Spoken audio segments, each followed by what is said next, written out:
അസ്സലാമു അലൈക്കും വറഹ്മത്തുള്ളാഹി തആല വബറകാതുഹു.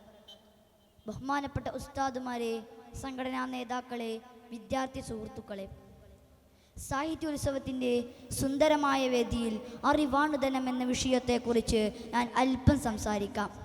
അതിനെനിക്ക് തൗഫീഖ് നൽകി അള്ളാഹുവിനെ ഞാൻ ആദ്യമായി സ്തുതിക്കുന്നു. അൽഹംദുലില്ലാഹ്.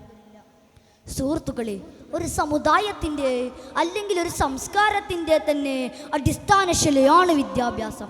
അള്ളാഹു തൻ്റെ ഖുർആനിലൂടെ ആദ്യമായി പറഞ്ഞത് ബിസ്മില്ലാഹിർ റഹ്മാനിർ റഹീം, ഇഖ്റ ബിസ്മി റബ്ബിക്കല്ലസീ ഖലഖ്.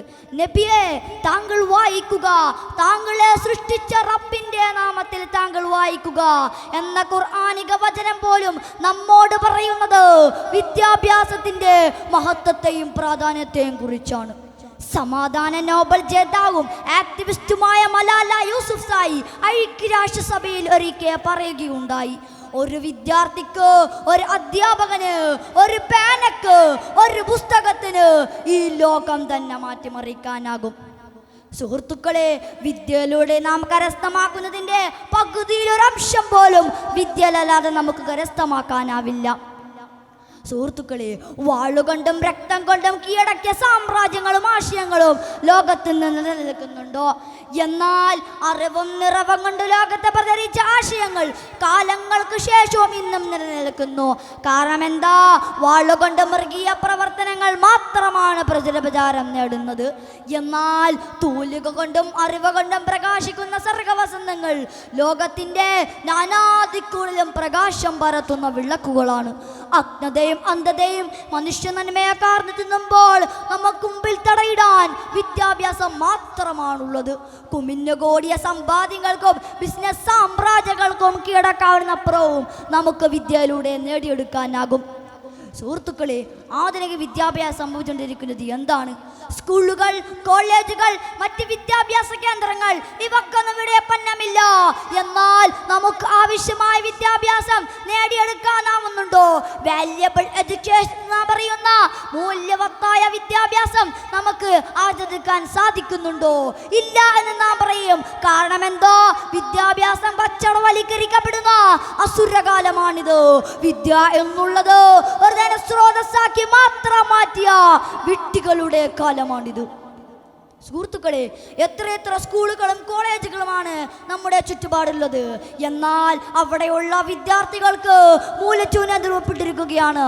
നിയമം പഠിച്ചവൻ തന്നെ നിയമം ലംഘിക്കുന്നു, പൗരധർമ്മം പഠിച്ചവൻ തന്നെ പൗരതായി ജീവിക്കുന്നു. ഇത്തരത്തിൽ വാക്കുകൾക്കുള്ളിൽ മാത്രം ഒതുങ്ങിക്കൂടിയ ഒന്നായി മാറിയിരിക്കുന്നു പുതുതലമുറയിലെ വിദ്യാഭ്യാസ നിധികൾ. ആധുനിക മനുഷ്യൻ വിദ്യ കൊണ്ട് പറവയെ പോലെ ആകാശത്ത് പറക്കുകയും മീനിനെ പോലെ കടലടിയിലൂടെ നീന്തുവാനും സാധിക്കും. എന്നാൽ മനുഷ്യനെ പോലെ രണ്ട് കാലുകൊണ്ട് ഭൂമിയിലൂടെ നടക്കാൻ സാധിക്കില്ല എന്ന സ്വാമി വിവേകാനന്ദന്റെ അർത്ഥവത്തായ വചനങ്ങൾ നിങ്ങളെ ഞാൻ ഓർമ്മിപ്പിക്കുന്നു. സുഹൃത്തുക്കളെ, അറിവുകൊണ്ട് ഇവിടെ വിപ്ലവങ്ങൾ സൃഷ്ടിച്ചാരാണ് നിങ്ങൾക്കറിയാമോ? അത് മുത്തുനബിയും വിശുദ്ധ ഖുർആനുമാണ്.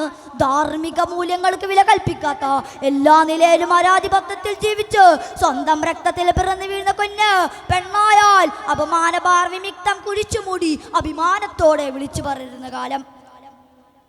താൻ മരിച്ചു കഴിഞ്ഞാൽ തൻ്റെ കുഴിമാടത്തിന് മുകളിൽ കുഴിച്ചു വെക്കുന്ന മുന്തിരിവള്ളികളുടെ വേരുകൾ നുരമ്പിക്കൊണ്ടിരിക്കുകയും തൻ്റെ അസ്ഥിപഞ്ചനങ്ങൾക്ക് മദ്യത്തിൻ്റെ ലഹരി പകരുമെന്ന് പറഞ്ഞിരുന്നത്. സാമൂഹികമായും സാമ്പത്തികമായും രാഷ്ട്രീയമായും ലേവലേശം നന്മകളില്ലാത്തൊരു ജനത ജീവിതത്തിൽ അടിപിടിയും കള്ളുകുടിയും പെണ്ണുപിടിയും മാത്രം ലക്ഷ്യമാക്കുകയും അതിനുവേണ്ടി എന്ത് അക്രമവും എന്ത് അസഭ്യവും എന്ത് അനീതിയും വിളിച്ചു പറഞ്ഞൊരു ജനതയെ വിശുദ്ധ ഖുർആൻ ലോകത്തിലെ നേതാക്കളും ജേതാക്കളുമാക്കി മാറ്റി.